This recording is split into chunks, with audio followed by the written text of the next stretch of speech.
بیضا کی پھر شیراز بندی ہے، یہ شاخ ہاشمی کرنے کو ہے پھر برگ و بر پیدا۔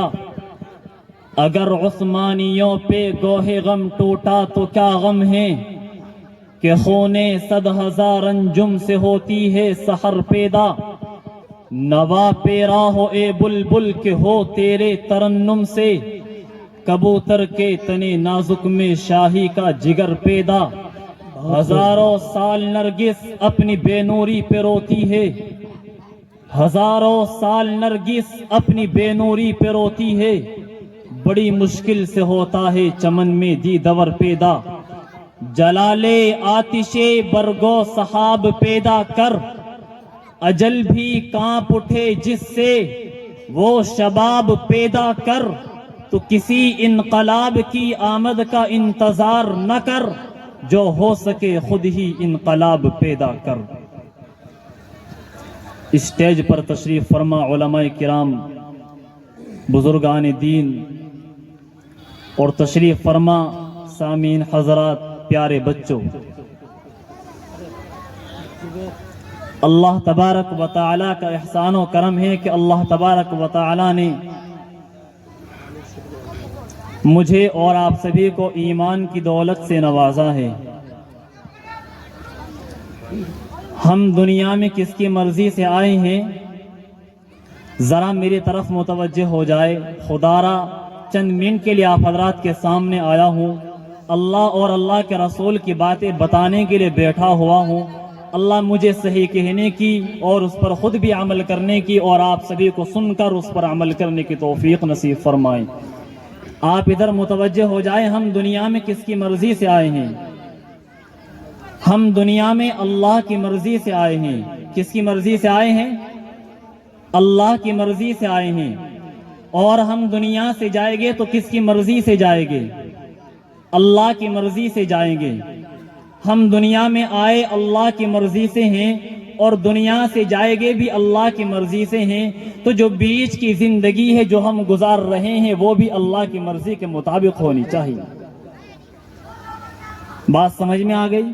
جب ہم دنیا میں اللہ کی مرضی سے آئے ہیں اور جب دنیا سے جائے گے، یعنی موت آئے گی، دنیا کو چھوڑنا پڑے گا، مکان کو چھوڑنا پڑے گا، کھیت کو چھوڑنا پڑے گا، اپنی ہر محبوب چیز کو چھوڑنا پڑے گا، یعنی کہ دنیا سے جانا پڑے گا، تو کس کی مرضی سے جائے گے؟ اللہ کی مرضی سے جائے گے۔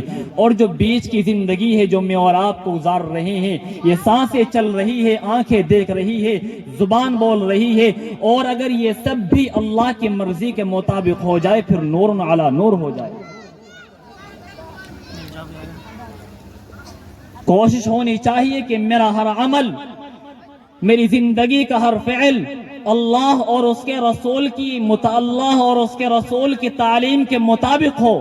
اللہ نے جو حکم فرما دیا، نبی نے جو سمجھا دیا، نبی نے جو فرما دیا، صحابہ نے اس پر جو عمل کر کے دکھایا، میں صحابہ کا غلام ہوں، نبی کا امتی ہوں، اللہ کا بندہ ہوں، تو میں بھی انہی اداؤں پر چل کر کے اپنی زندگی کو گزاروں جن پر محمد الرسول اللہ صلی اللہ علیہ وسلم نے اور محمد الرسول اللہ کے صحابہ نے چل کر کے زندگی گزاری ہے۔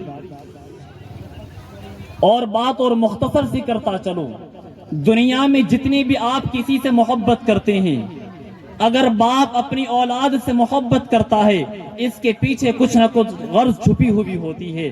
والدین اپنی اولاد سے محبت کرتے ہیں، اولاد اپنے والدین سے محبت کرتی ہے، کیوں؟ اس لیے کہ ماں باپ کما کر کے دیتے ہیں، ماں باپ بچے کی پرورش کرتے ہیں، اس لیے بچہ اپنے والدین سے محبت کرتا ہے۔ اور ایک وقت آتا ہے کہ جب والدین اپنے بچوں سے محبت کرتے ہیں، وہ کس لیے کرتے ہیں کہ ایک دن آئے گا ہمارے ہاتھ پیر کمزور ہو جائے گے، کمانے کی طاقت نہیں ہوگی، ہمیں ہر لمحہ مدد کی ضرورت پڑے گی، اس وقت میں میری اولاد میرے کام آئے گی۔ شاگرد اپنے استاد سے محبت کرتا ہے، کیوں؟ اس لیے کہ اس نے بنایا ہے، اسے کچھ بنایا ہے۔ اور استاد اپنے شاگرد سے محبت کرتا ہے، کیوں؟ اس لیے کرتا ہے کہ یہ پڑھے گا، آگے چلے گا، بڑھے گا، پھلے گا، پھولے گا اور دنیا کے اندر دین کو ترقی کی طرف لے کر کے چلے گا، دین کی ترقی کے لیے اپنی زندگی کو صرف کرے گا، مجھے ثواب ملے گا۔ اس لیے میں اپنے شاگرد سے محبت کرتا ہوں، پیر اپنے مرید سے محبت کرتا ہے، مرید اپنے پیر سے محبت کرتا ہے، شوہر اپنی بیوی سے محبت کرتا ہے، بیوی اپنے شوہر سے محبت کرتی ہے۔ اس کے پیچھے کچھ نہ کچھ غرض لگی ہوئی ہے۔ وہ بیوی اپنے شوہر سے محبت کرتی ہے، کیوں؟ اس لیے کہ وہ اس کی ہر خواہش کو پوری کرتا ہے۔ شوہر اپنی بیوی سے محبت کرتا ہے، کیوں؟ اس لیے کہ وہ اس سے اپنے جنسی تعلقات کو پورا کرتا ہے۔ ہر غرض، ہر محبت کے پیچھے کچھ نہ کچھ غرض چھپی ہوئی ہے۔ لیکن اگر آپ کو بے غرض محبت دیکھنی ہے، جس محبت میں کوئی بھی غرض نہیں ہے، جس محبت کی آڑ میں کوئی غرض نہیں چھپی ہوئی ہے، تو آپ کو اب سے 1400 سال پہلے کا زمانہ دیکھنا پڑے گا اور مکہ کے سنگلاخ وادیوں کی طرف جانا پڑے گا۔ وہاں ایک محمد الرسول اللہ ہے جو یتیم پیدا ہو رہا ہے اور جس پر اللہ اپنا قرآن نازل کر رہا ہے۔ وہ محمد الرسول اللہ ہے کہ جسے اللہ نے اپنا حبیب بنایا ہے۔ وہ محمد الرسول اللہ ہے جسے تمام انبیاء کا سردار بنا دیا گیا ہے۔ وہ محمد الرسول اللہ ہے جو امت سے محبت کر رہا ہے، امت سے محبت کو مانگ رہا ہے، امت سے اتنی محبت کر رہا ہے جس کے پیچھے کچھ بھی غرض نہیں چھپی ہوئی ہے۔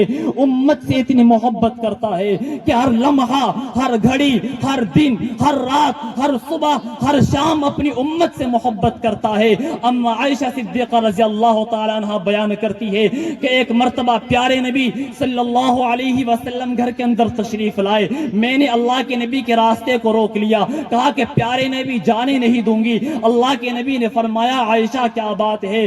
کہا اللہ کے نبی آج آپ میرے لیے دعا کرے کہ اللہ میری مغفرت کر دے، اللہ مجھے معاف کر دے۔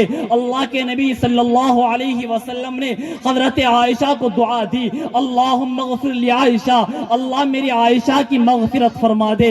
حضرت عائشہ زارو قطار رونے لگی، خوشی کے آنسو نکل آئے۔ حضرت عائشہ خوشی کے مارے پھولے سمائے نہیں سمائی جا رہی تھی۔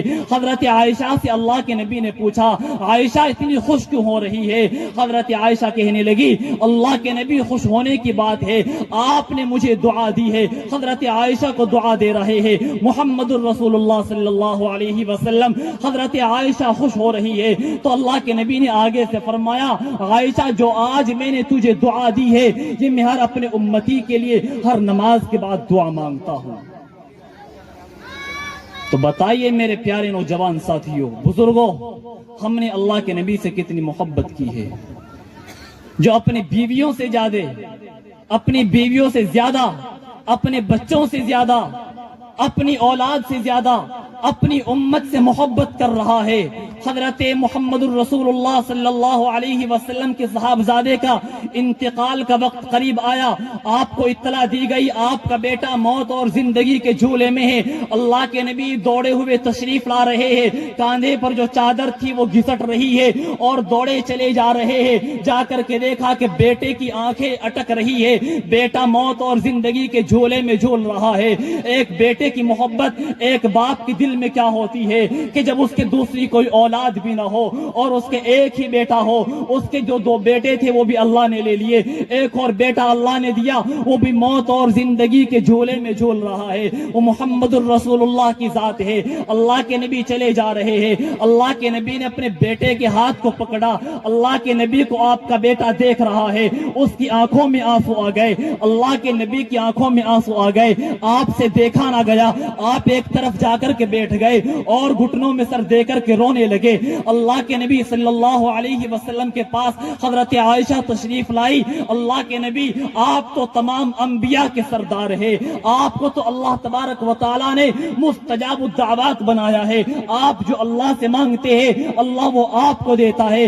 آپ اپنے اللہ نے ہر نبی کو ایک ایسی دعا سکھلائی ہے جب وہ نبی اس دعا کو مانگتا ہے اللہ اسے وہ چیز عطا کر دیتا ہے۔ اے اللہ اللہ کے نبی اس دعا کا واسطہ دے کر اپنے بیٹے کی زندگی کو مانگ لیجئے، اس دعا کا واسطہ دے کر اپنے بیٹے کی زندگی کا مطالبہ کر لیجئے۔ اللہ کے نبی نے اپنے آنسو صاف کیے، حضرت عائشہ کی طرف دیکھا، عائشہ کیا کہہ رہی ہے؟ وہ دعا جو اللہ میری قبول کرے گا وہ تو میں نے اپنی امت کے لیے اٹھا کر کے رکھی ہوئی ہے۔ جب قیامت کا میدان ہوگا اور میری امت کے اعمال تولے جا رہے ہوگے، میری امت کا حساب لیا جا رہا ہوگا اور میری امت کے پلڑے ڈماڈول ہو رہے ہوگے، اس وقت میں اللہ کے سامنے سجدے میں گر کر اللہ سے اس دعا کا مطالبہ کروں گا، اللہ سے دعا کروں گا کہ اللہ میری امت کے حساب کو آسان فرما دیجیے۔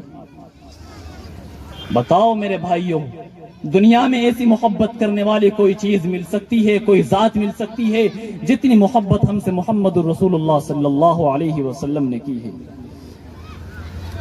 ان کی وفا دیکھ، اپنی جفا دیکھ، ان کی محبت کو دیکھ اور اپنی زحمت کو دیکھ۔ کبھی اپنے چہرے پر ہاتھ پھیر کر کے دیکھ کہ تیرے چہرے پہ نبی کی سنت بھی ہے۔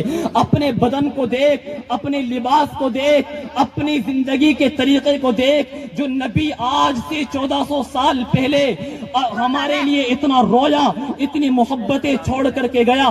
آج میں 14 صدی بعد پیدا ہونے والا امتی اس نبی کی اس محبت کا کیا حق ادا کر رہا ہوں، جو اس نے راتوں میں اٹھ کر اللہ سے ہمارے لیے مغفرت کی دعائیں مانگی ہے، جو اس نے اللہ سے ہمارے لیے عذاب نہ آنے کی دعائیں مانگی ہے۔ میں نے اس کی اس محبت کا کیا حق ادا کیا ہے؟ کیا میری زندگی محمد الرسول اللہ کی زندگی کے مطابق چل رہی ہے؟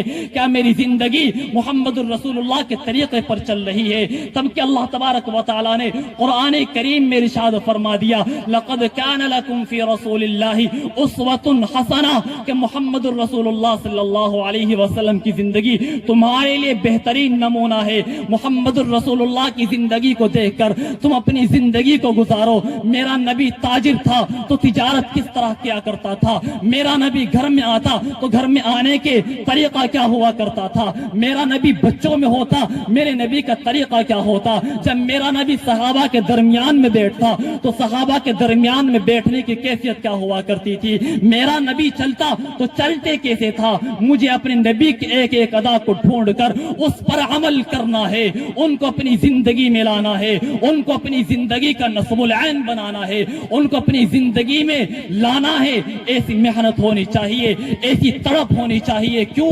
ہم سے اگر سب سے زیادہ کسی نے محبت کی ہے تو وہ محمد الرسول اللہ نے کی ہے۔ میری اولاد مجھ سے محبت نہیں کرتی، اس کے پیچھے غرض لگی ہوئی ہے۔ میرا باپ مجھ سے محبت نہیں کرتا، کیوں؟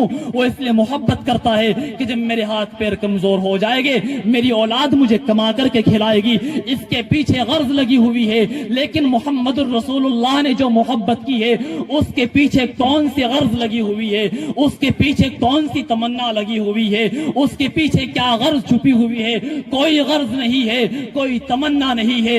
اس کی تڑپ یہ ہے، اس کی خواہش یہ ہے کہ میرا امتی جہنم سے بچ کر جنت میں چلا جائے، میرا امتی ہر برے عمل سے بچ کر ہر نیک عمل پر آ جائے، میرا امتی ہر برے راستے سے ہٹ کر ہر اچھے راستے پر آ جائے۔ اس لیے وہ امت کے لیے رویا ہے، امت کے لیے تڑپا ہے۔ لہٰذا میں اپنی اس مختصر سی بات پر یہیں اپنے تقریر کو ختم کرتا ہوں، اور جو کہا گیا ہے اللہ تبارک و تعالی مجھے بھی اور آپ سبھی کو بھی اس پر عمل کرنے کی توفیق نصیب فرمائے۔ وما علینا الا البلاغ۔ ماشاءاللہ، یہ تھے جناب حضرت مولانا منتظر صاحب جو بہت ہی اچھی گفتگو کر رہے تھے۔ دعا کریں کہ اللہ عمل کرنے کی توفیق مرحمت فرمائے۔ میں ایک بار